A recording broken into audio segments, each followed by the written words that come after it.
আসসালামু আলাইকুম প্রিয় দর্শক, সবাই কেমন আছেন? আশা করি সবাই ভালো আছেন। আলহামদুলিল্লাহ, আমিও ভালো আছি। তো আজকে আপনাদের জন্য যে রেসিপিটি করে দেখাবো তা হলো ছোট মাছ দিয়ে, আলু দিয়ে, টমেটো দিয়ে চচ্চড়ি করব। আমি পেঁয়াজ, কাঁচামরিচ ফালি করে কেটে নিয়েছি, আস্ত রেখেছি, আর কিছু রসুন কেটে রেখেছি, আর এখানে বাটা মশলাগুলো আছে। আমি চুলা আগে থেকে অন করে রেখেছি। এখন আমি প্রথমে তেল দিয়ে দেব কড়াইয়ে, পরিমাণ মতো তেল দিয়ে তারপর আমি পেঁয়াজ কুচি দিয়ে দেব।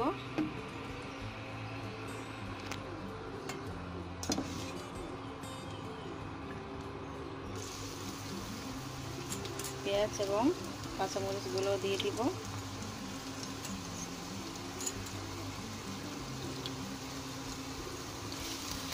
এভাবে কিছুক্ষণ নেড়ে তারপরে বাটা মশলাগুলো দিয়ে দেব।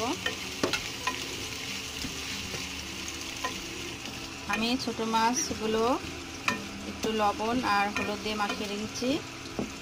দেখা যাচ্ছে সাদা সাদা, কিন্তু আমি হলুদ দিয়েছি, ক্যামেরা একটু সাদা সাদা আসে এই জন্য।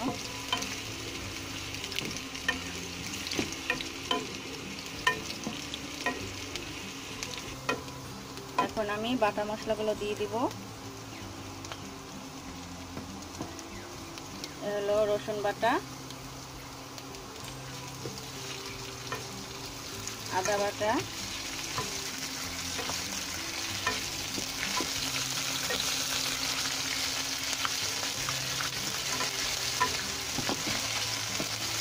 জিরা বাটা। আমি এখন একটু পানি দিয়ে দেবো, কারণ পানি না দিলে আবার তেল ছিটে আসে আর মশলাটাও পুড়ে যাবে। পানি দিয়ে এখন আমি এর মধ্যে হলুদের গুঁড়া, মরিচের গুঁড়া দিয়ে দেবো। মরিচের গুঁড়া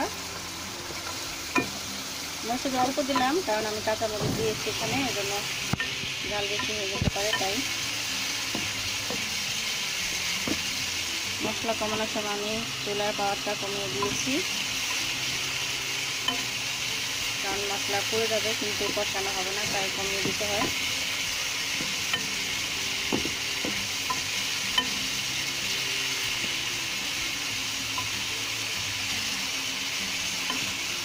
আমি লবণ দেবো এখন,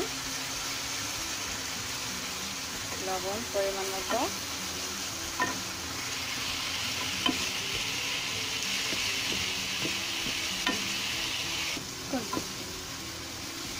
আমি এখন আলু কুচি করা গুলো দিয়ে দিব।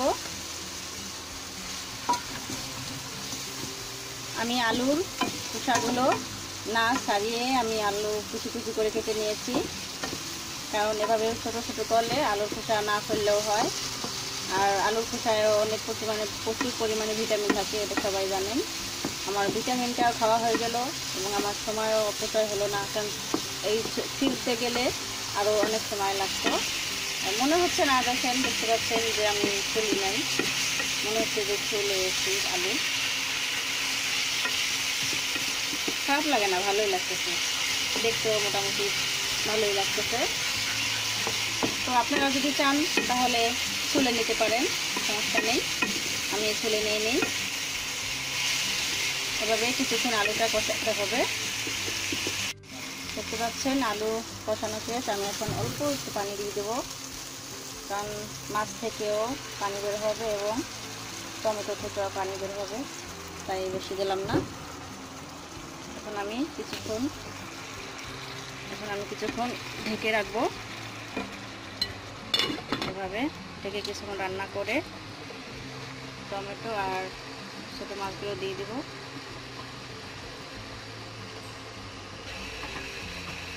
এখন আমি ঢাকনাটা উঠিয়ে মাছগুলো আর টমেটোগুলো দিয়ে দেবো। আগে মাছ দিব, কারণ আলু সিদ্ধ হয়ে গেছে অলরেডি। এখন মাছগুলো দিয়ে দিব।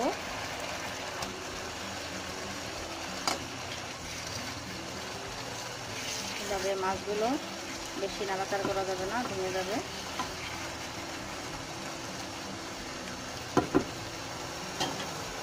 এভাবে কিছুক্ষণ ঢেকে রেখে তারপর আবার পর্বিতে উঠিয়ে আমি টমেটোগুলো দিব। এখন আমি ঢাকনাটা উঠিয়ে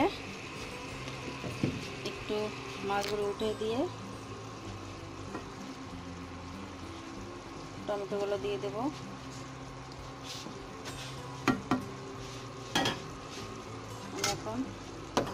আমি টমেটোগুলো কেটে ভিতরের যে পানিগুলো থাকে সেগুলো আমি ফেলে দিয়েছি এভাবে। এখন আমি টমেটোগুলো দিয়ে দিব।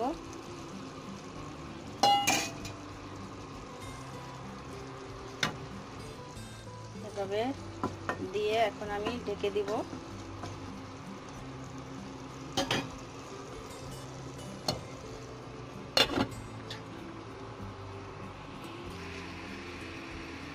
এখন আমি ঢাকনাটা উঠিয়ে দেখব।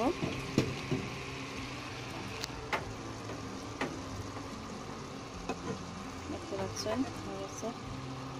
আসলে বাস্তবে যেরকম মোবাইলে ওরকম আসতেছে না, কারণ মোবাইলে একটু সাদা সাদা দেখা যাচ্ছে, কিন্তু একদম রিয়েলি বাস্তব যেটা সেটা হলো আমার হলুদ হয়েছে কিন্তু বোঝা যাচ্ছে না, ক্যামেরায় সাদা সাদা আসছে। এখন বেশি নাড়াচাড়া করা যাবে না, প্রায় হয়ে আসছে। এখন আমি আর ঢেকে দেবো না, এভাবে কিছুক্ষণ জ্বালাবো, এভাবে কিছুক্ষণ রান্না করব। পানিটা শুকিয়ে গেলে আমি নামিয়ে ফেলবো।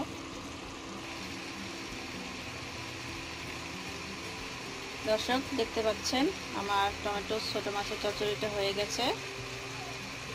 আমি এখন বাটিতে বেড়ে নিব। দর্শক দেখতে পাচ্ছেন এই হলো আমার টমেটো আলু ছোটো মাছ দিয়ে চচ্চড়ি। তো আমার ভিডিওটি যদি ভালো লাগে অবশ্যই আপনারা লাইক কমেন্ট করবেন, শেয়ার করবেন, আর ভালো লাগলে বাসায় ট্রাই করে দেখবেন, ভালো লাগবে ইনশাল্লাহ। সবাই সুস্থ থাকবেন, ভালো থাকবেন, সবাই সবার জন্য দোয়া করবেন, ভালো থাকবেন। আল্লাহ হাফেজ।